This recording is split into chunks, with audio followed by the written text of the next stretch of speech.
Hi friends, మన ఛానల్ని తప్పకుండా సబ్స్క్రైబ్ చేసుకోండి. మీకోసం మరిన్ని వీడియోస్ తీసుకురాడానికి నాకు అది ప్రోత్సాహంని ఇస్తుంది. అలాగే లైక్ కూడా చేయండి. ఇక స్టోరీలోకి వెళ్దాం. రోజు మా వీధిలోకి వచ్చి కూరగాయలు అమ్మే వెంకటయ్యగాడు ఒకరోజు నా తేటని ఏ విధంగా అయితే తీర్చాడో ఈరోజు కథలో నేను మీకు తెలియజేస్తున్నాను. నా పేరు లత, నా వయస్సు 28 సంవత్సరాలు. నేను ఒక హౌస్ వైఫ్ని. నా భర్త పేరు సాగర్, ఆయన ఒక సివిల్ కాంట్రాక్టర్. మాకు 3 పిల్లలు. మేము ఉండేది అనకాపల్లిలో. ఇంకా అసలు కథ విషయానికి వస్తే, ఒకరోజు పొద్దున్నే లేచి హడావిడిగా ఇంటి పనులన్నిటిని పూర్తి చేసేటప్పటికీ చెమటతో నా బట్టలు అన్ని కూడా పూర్తిగా తడిసిపోయాయి. సరే, ఈ తడిచిన బట్టలను ఇప్పేసి వేరే బట్టలు మార్చుకుందామని నేను నా గదిలోకి వెళుతూ ఉండగా, ఈలోగా కూరగాయలు అని మా వీధిలోకి ఎప్పుడు కూడా కూరగాయలను తెచ్చి అమ్మే వెంకటయ్యగాడి గొంతు వినబడసాగింది. వీడు అసలే 4 రోజుల నుంచి మా వీధిలోకి కాయగూరలను తేవడమే మానేశాడు. ఇప్పుడుగాని నేను లోపలికి వెళ్లి నా పని చూసుకుని వచ్చానంటే వీడు వెళ్ళిపోతాడు. దాంతో ఈ కాయగూరలు కూడా మిస్ అయిపోతాయని భావించిన నేను, బట్టలది ఏముందిలే తర్వాత అయినా మార్చుకోవచ్చు అనుకుని వెంటనే తలుపును తీసి బయటికి వరండాలోకి అయితే వచ్చాను. అయితే అప్పటికే ఆ కాయగూరల వెంకటయ్యగాడు ఎదురింటిలో ఉండే సుశీలగారికి కూరగాయలను అమ్ముతూ ఉన్నాడు. దాంతో నేను వెంటనే, ఓ వెంకటయ్య, ఇటుగాని వస్తావా లేదు అంటే, ఇంకా అటునుంచి అటే అలా వెళ్ళిపోతావా అని అతనిని అడగడంతో, దాంతో భలేవారే అమ్మగారు, ఇదిగోండి మీ దగ్గరికే వస్తున్నాను అంటూ తన నెత్తిన గంపను పెట్టుకుని మా ఇంటి దగ్గరికి పరుగున రాసాగాడు. అలా వచ్చి రావడంతోనే, ఈ గంపని అందుకోండి అమ్మగారు కాస్త అంటూ నన్ను అడగడంతో, నేను కూడా ఆ గంపని అందుకుని కిందకి దించడానికి నా 2 చేతులను అలా పైకెత్తానో లేదో, ఇంకా అంతే సంగతి. అసలే చెమటతో పూర్తిగా ఒకటి తడిసి ఉన్నానేమో. తడిసిన నా భారీ అందాలు వెంకటయ్యగాడికి పూర్తిగా కనుబిందు చేయసాగాయి. దాంతో ఒక్క క్షణంపాటు వెంకటయ్యగాడు అలా నా వైపే అదోలా చూస్తూ మైమరిచిపోసాగాడు.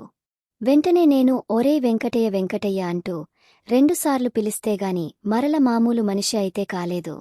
వెంటనే నేను, ఏరా, ఈ మధ్య అస్సలు కనబడటం లేదు, నువ్వు బాగా నల్లపూసవి అయిపోయావ్, ఏంటి విశేషమంటూ వాడిని అడగసాగాను. దాంతో వెంకటయ్యగాడు నాకు ఈ విధంగా బదులిస్తూ, అదేమీ లేదు అమ్మగారు, నా పెళ్లం కాన్పు కోసమని పుట్టింటికి వెళ్లిన సంగతి మీకు కూడా తెలిసిందే కదూ. అది వెళ్ళిపోయినప్పటినుంచి నాకు చాలా ఇబ్బంది అయిపోతుందండి. ఇంట్లో ఉన్న ఇంటి పని, వంట పని, అన్ని పనులను నేనే చేసుకోవాల్సి వస్తుంది అమ్మగారు. అందువలన సరిగ్గా కూరగాయలను కూడా అమ్మడానికి రాలేకపోతున్నాను అంటూ సమాధానాన్ని ఇవ్వసాగాడు. పైగా వాడు ఏం సమాధానం చెబుతున్నా కూడా నావైపు అదోలా చిలిపి చూపులను చూస్తూనే చెబుతున్నాడు. దాంతో ఒక్కసారిగా నాకు అనుమానం వచ్చి, వీడేంటబ్బా నావైపు అదోలా తుంటరి చూపులను చూస్తున్నాడని ఒక్కసారిగా నన్ను నేను సరిగ్గా చూసుకోగా అప్పుడు నాకు జ్ఞానోదయమయ్యింది. అవును, నేను పూర్తిగా తడిచిన బట్టల్లో ఉన్నాను కదూ, అసలు ఆ విషయమే మర్చిపోయాను. అందుకే వీడు నావైపు అదోలా చూస్తున్నా అందచందాలు మొత్తాన్ని ఫ్రీగా దర్శనం చేసుకుని ఆస్వాదిస్తున్నాడు అని నాలో నేనే అనుకోసాగాను. దాంతో నేను వెంటనే, ఒక 2 నిమిషాల్లో వస్తాను అంటూ లోపలికి వెళ్లి నా బట్టలను మార్చుకుని రాసాగాను. అవునురా, ఈరోజు ఏం కాయగూరలు రా స్పెషల్ తెచ్చావు అంటూ నేను వాడిని అడగసాగాను. వాడు నా ఎద అందాలను దీక్షణంగా చూస్తూ, మా పనస తోటలో కాసిన లేత పనసకాయలను తెచ్చాను అమ్మగారు, వాటిని గనుక ఒక పట్టు పట్టి పనసపట్టు కూర వండుకొని అనుకుంటే ఉంటుంది, నా సామిరంగా భలే రుచిగా ఉంటుంది అంటూ ఆ వెంకటయ్యగాడు నా నోరు ఊరించే ప్రయత్నమైతే చేయసాగాడు. దాంతో నేను, పనసపట్టుకూర, అబ్బా అదంటే నాకు చాలా ఇష్టంరా, కాని దాని పొట్టును వలిచి ఒక పట్టు పట్టడం అంటేనే చాలా కష్టంరా బాబూ. పైగా మా ఇంట్లో మా ఆయన కూడా లేకపోతే పాయే, వాటిని చిన్న ముక్కలుగా ఎవరు కొట్టి పెడతారు అని ఆలోచించి, దాంతో నేను, ఈసారికైతే నాకు వద్దులేరా, మరల ఎప్పుడైనా తీసుకుంటానులే అంటూ వాడికి చెప్పసాగాను. దాంతో వాడు, భలేవారే అమ్మగారు, మీకు పనసపట్టు కొట్టడంతోనే ఇబ్బంది అయితే పదండి, నేను మీకు సాయం చేసి పెడతాను. ఒక అరగంటలో 2 కాయలను ముక్కల కింద కుట్టేసి మీకు ఇచ్చి వెళ్ళిపోతాను. ఆ తరువాత మీకు నచ్చిన విధంగా శుభ్రంగా వండుకు తినండి అంటూ మా ఇంటి లోపలికి అయితే రాసాగాడు. అలా వాడు అన్నట్టుగానే లోపలికి వచ్చి చాలా కష్టపడుతూనే వాటిని ముక్కల కింద కొడుతూ ఉన్నప్పుడే సరిగా కరెంటు కూడా పోయింది. అసలే ఎండాకాలం కావడంతో వాడి ఒళ్లంతా పూర్తిగా చెమటలు కూడా పట్టసాగాయి. అలా వాడు ఆ పనసపొట్టును కొడుతున్న విధానాన్ని చూసిన నాలో కూడా చిలిపి ఆలోచనలు అనేవి కలిగి, వెంకటయ్యగాడు ఇందాక నన్ను అదోలా చూసిన ఆ కోరచుపులు గుర్తుకు వచ్చి నాలో కూడా వాడి పనితనాన్ని ఒక్కసారైనా సరే రుచి చూడాలన్న కోరిక అయితే కలుగసాగింది. పైగా వాళ్ళ ఆవిడ నీళ్లు కూడా పోసుకోవడంతో దగ్గరగా వీడు 1 సంవత్సరం దగ్గరనుంచి ఆడగాలైతే తగలకుండా దూరంగా ఉంటాడు. కాబట్టి బాగా ఆకలిమీద ఉండవచ్చు అని భావించిన నేను ఎలాగైనా సరే వీడి ఆకలిని తీర్చుకునే అవకాశాన్ని నేనే కలిగించి ఆ వంకతో నా తేటను కూడా తీర్చుకోవాలని ఆలోచించసాగి నేనే కావాలని వాడి దగ్గరికి వెళ్లి ఆ వెంకటయ్యగాడిని రెచ్చగొట్టే ప్రయత్నాలను అయితే చేయసాగాను. ఎందుకంటే ఈ మధ్య నా భర్త నాతో సరిగ్గా దాంపత్య జీవితాన్ని గడపలేకపోతున్నాడు.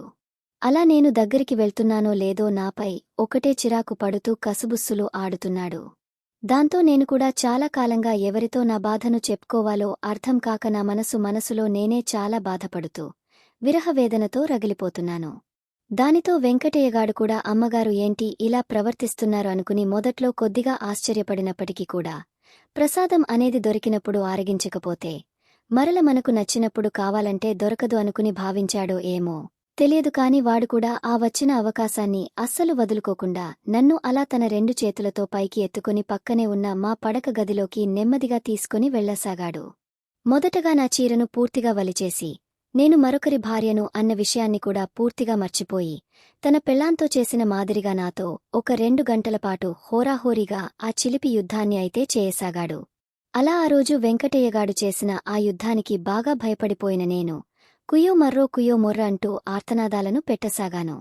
అలా ఆ రోజంతా వెంకటయ్యగాడు నన్ను ఆనంద స్వర్గతీరాలను తాకించి అకస్మాత్తుగా వాడు చేస్తున్న ఆ చిలిపి యుద్ధం నుంచి నిష్క్రమించసాగాడు. ఈ రోజుకైతే ఇదేనండి మన స్టోరీ. Thank you friends. ఈ వీడియోని లైక్, షేర్ చేయండి. సబ్స్క్రైబ్ చేసుకోండి ఫ్రెండ్స్. ఇలాంటి ఇంట్రెస్టింగ్ కథలు మీకోసం తీసుకొస్తా.